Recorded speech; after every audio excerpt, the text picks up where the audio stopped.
वज़ीर आज़म शहबाज शरीफ ने सदर मुमलिकत आसिफ अली जरदारी को 17 दिसंबर को पार्लियामेंट का मुश्तरका इजलास बुलाने की एडवाइस भिजवा दी।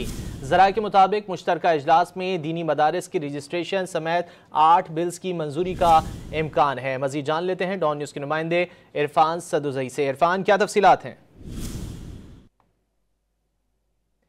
इरफान सदुज़ई से रब्ता करने की कोशिश कर रहे हैं। वज़ीर आज़म शहबाज शरीफ ने सदर मुमलिकत आसिफ अली जरदारी को 17 दिसंबर को पार्लियामेंट का मुश्तरका इजलास बुलाने की एडवाइस भिजवा दी है। ज़राए के मुताबिक मुश्तरका इजलास में दीनी मदारिस की रजिस्ट्रेशन समेत 8 बिल्स की मंजूरी का इम्कान है। मुश्तरका इजलास 17 दिसंबर को बुलवाने की एडवाइस भिजवाई गई है। पार्लियामेंट का मुश्तरका इजलास के लिए वज़ीर आज़म ने सदर को एडवाइस भिजवा दी है। मुश्तरका इजलास 17 दिसंबर को बुलवाने के लिए एडवाइस भिजवाई गई है। इजलास में दीनी मदारिस की रजिस्ट्रेशन समेत 8 बिल्स की मंजूरी का इम्कान जाहिर किया जा रहा है।